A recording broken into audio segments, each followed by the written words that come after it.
And now look again and see what will naturally follow if one of the prisoners is released. At first, when he is liberated and compelled suddenly to stand up and turn his head round and look towards the light, all this would hurt him, and he would be much too dazzled to see distinctly those things whose shadows he had seen before. And then conceive someone saying to him that what he saw before was an illusion. But that now, when he's approaching nearer to reality and his eyes turn toward more real existence, he has a clearer vision. What will be his reply? And you may further imagine that his instructor is pointing to the objects as they pass and requiring him to name them. Will he not be perplexed? Will he not think that the shadows which he formerly saw are truer than the objects which are now shown to him? And suppose once more that he is reluctantly dragged up a steep and rugged ascent and held fast until he is forced into the presence of the sun himself. When he approaches the light, his eyes will be dazzled, but he will not be able to see anything at all of what are now called realities. He will require to grow accustomed to the sight of the upper world.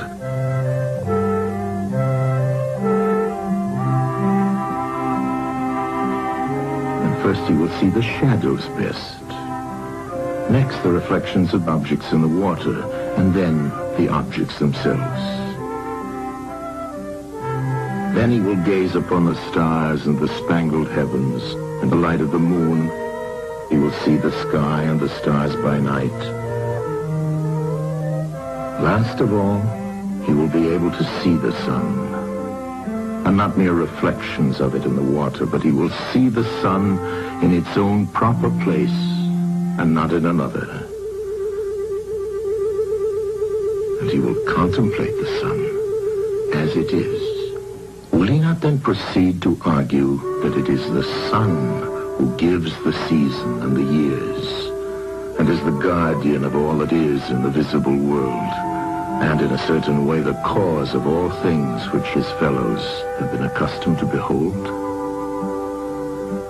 Clearly he would first see the sun, and then reason about it. And when he remembered his old habitation and what was the wisdom of the cave and his fellow prisoners, do you not suppose that he would bless himself for the change and pity them?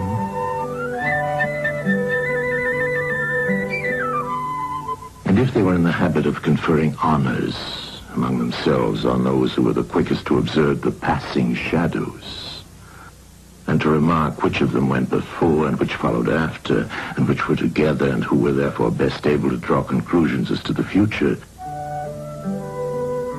do you think that he would care for such honors and glories, or envy the possessors of them? Would he not say with Homer, "Better to be the poor servant of a poor master, and to endure anything rather than think as they do and live after their manner"? Imagine once more such a one coming suddenly out of the sun to be replaced in his old situation. Would he not be certain to have his eyes full of darkness? And if there were a contest of measuring the shadows, and he had to compete with the prisoners who had never moved out of the den, while his sight was still weak and before his eyes had become steady, wouldn't they all laugh at him and say he had spoiled his eyesight by going up there, and that it was better not to even think of ascending?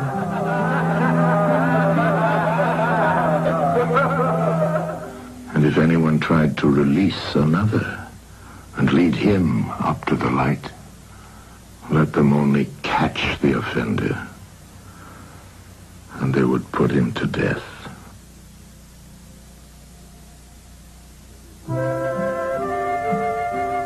It is the task of the enlightened not only to ascend to learning and to see the good, but to be willing to descend again to those prisoners and to share their troubles and their honors, whether they are worth having or not.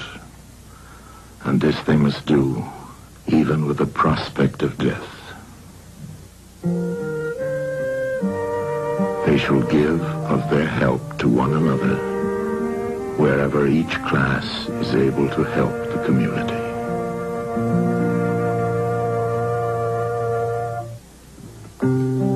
All right, ladies and gentlemen, we're going to come back in the final segment. I'll get into the censorship going on. 21st century censorship. You can absolutely be assured of that. Phase 1, Phase 2, and now Phase 3 of the memory holding of the TV show Conspiracy Theory. Full details in the final segment. Straight ahead, I'm Alex Jones. As we've been trotting on the wine press much too long. Okay, so back in early November, the police state episode of Ventura Show aired that I consulted heavily on. It was filled with our footage. Of course, I appeared in it. We went to the local FEMA camps. We went and confronted congressmen. Ventura did. The congressman melted down, denied the legislation, even though they'd introduced it, the Emergency Centers Act. And then Homeland Security and several congressmen started threatening and putting pressure behind the scenes on Time Warner that owns and controls True TV. True TV, and the head of it, what Mark Juris is his name, had never been censored.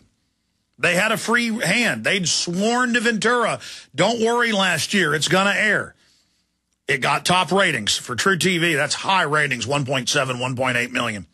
The first time it airs. They air it over and over and over again.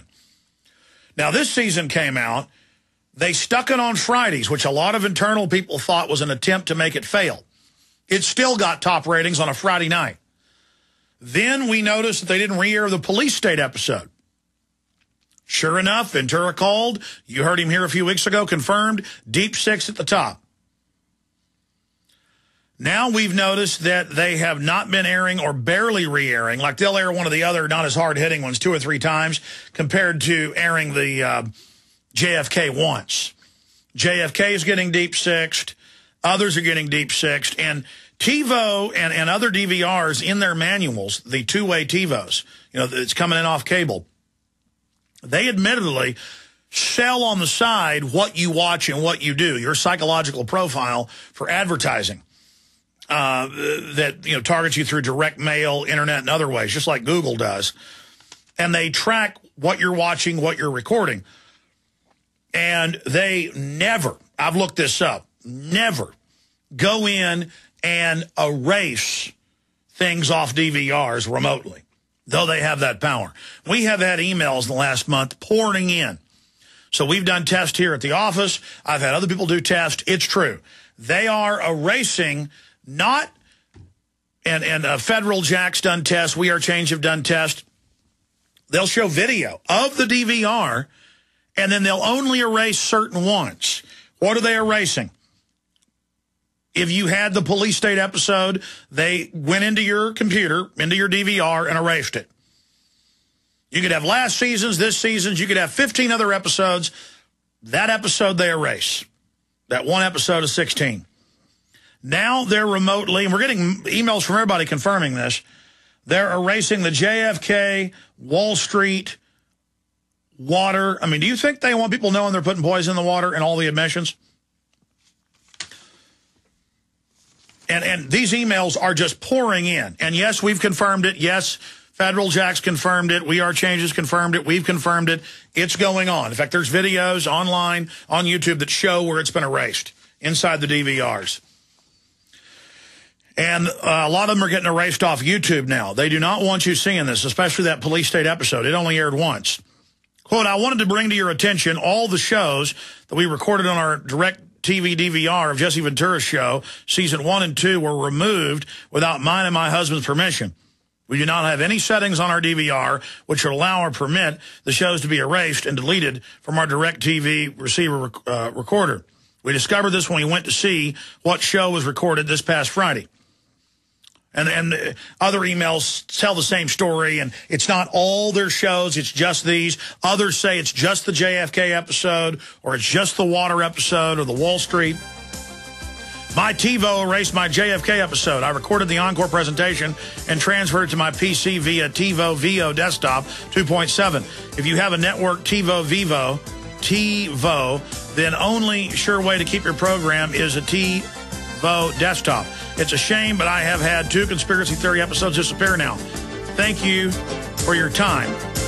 Absolutely. This is what's going on, folks. Don't take this information for granted. America's #1 source for independent talk radio for over a decade. We are the GC.